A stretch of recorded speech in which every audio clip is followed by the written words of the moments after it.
సేవకులు సుధాకర్ బాబు గారు మరి పాశ్రమ గారిని జ్ఞాపకం చేసుకుని మరి ఈ రీతిగా ఈ గ్రామానికి దేవుడు నడిపించిన విధానాన్ని బట్టి గంగరాజు గారు సారథ్యంలో మరి రాజస్సు వార్త ప్రకటించబడుతూ ఉండగా మీరు ఏ పనిలో ఉన్నా ఏ పని చేస్తూ ఉన్నా కొద్ది మాటలు మీరు వినవలసిందిగా కోరి ప్రార్థిస్తూ ఉన్నాం. ప్రియులారా, మరి యేసు ప్రభు వారి ఈ లోకానికి వచ్చి 33.5 సంవత్సరాలు జీవించి 3.5 సంవత్సరాలు తన సేవా జీవితంలో అద్భుత కార్యములు, ఆశ్చర్య కార్యములు, గొప్ప కార్యములు జరిగిస్తూ తన శిష్యులను పిలిచి మీరు సర్వలోకానికి వెళ్ళండి, సర్వ సృష్టికి సువార్త ప్రకటించండి, ఏ ఒక్కరు కూడా నశించిపోవడం దేవునికి ఇష్టం కాదు కాబట్టి సర్వలోకానికి వెళ్ళమని శిష్యులకు ఆజ్ఞ ఇచ్చారు. ప్రియులారా, ఎందుకంటే నశించిపోతున్న ప్రతి ఆత్మను రక్షించి ఆయన ఏర్పాటు చేసిన పరలోక పట్టణానికి చేర్చాలని దేవుని యొక్క ఉద్దేశం అయ్యున్నది.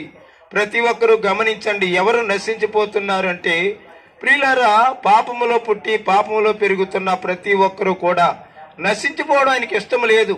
అందుకే శిష్యులకి ప్రియులారా ఈ మాట జ్ఞాపకం చేశారు.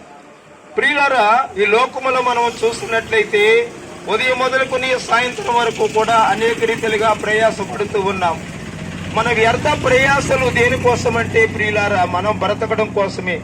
కానీ మనం సృష్టించినటువంటి సృష్టికర్త ప్రియులారా మనం నశించిపోయి నిత్య నరకగిరిలో పడవేయబడకుండా పరలోక రాజ్యానికి చేర్చబేయబడాలని, ప్రతి ఒక్కరూ కూడా పరలోకము చేర్చాలని దేవుని యొక్క ఉద్దేశమైనది. గమనించండి ప్రియులారా, మన అందరము కూడా క్రీస్తును సొంత రక్షకునిగా అంగీకరించాలి. అంటే ఈ లోకములో ఉండగానే ప్రియులారా, ఈ లోకములో ఉండగానే ప్రభువును మనం సొంత రక్షకునిగా అంగీకరించాలి, ఆయన స్వీకరించాలి, బాప్తిసం తీసుకోవాలి. ప్రియులారా, ప్రతి ఒక్కరు కూడా గమనించండి, దేవుని యొక్క రాకడ కూడా బహు సమీపముగా ఉన్నది. ఎవరైతే ప్రభువుని సొంత రక్షకునిగా అంగీకరిస్తారో, ఎవరైతే ఈ లోకములో దేవుని మాటలు విని ఇక్కడ దైవ సేవకులు గంగరాజు గారు వారు మరి మందిరానికి వెళ్ళండి, మందిరములో దేవుని మాటలు వినండి. ప్రియులారా, దేవుని మాటలు వినడమే కాదు, దేవుని సొంత రక్షకునిగా అంగీకరించినట్లయితే ప్రతి ఒక్కరికి కూడా పరలోక రాజ్య ప్రాప్తి కలుగుతా ఉంది. మీరు దేవుని మాటలు విని వదిలివేయడం కాదు ప్రియులారా. ఎంతో మంది ప్రియులారా మరి దేవుని యొద్దకు వస్తూ ఉన్నారు, మారు మనసు పొందుతూ ఉన్నారు. ప్రతి ఒక్కరు కూడా గమనించాలి, నిజదేవుడు యేసుక్రీస్తు ప్రభు వారు ఒక్కరు మాత్రమే.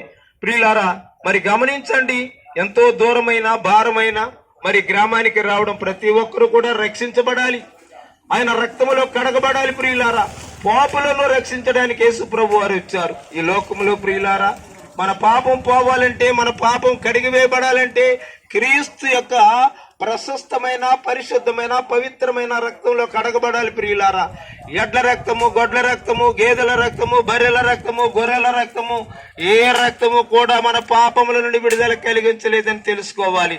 ఆయన పవిత్రుడు, పరిశుద్ధుడు కాబట్టి ఆ కల్వరి శిలువలో తన పవిత్రమైన రక్తాన్ని ధారలు ధారలుగా ఒలికించారు. ఆ రక్తములో కడగబడితేనే ఆ పరలోక రాజ్యానికి వారసులు అవుతారని ప్రతి ఒక్కరు గమనించి ఈ మాటలు విన్న ప్రతి ఒక్కరూ కూడా యేసును సొంత రక్షకునిగా అంగీకరించండి. దయచేసి మీ అందరి కోసం చిన్న ప్రార్థన. పరిశుద్ధమైన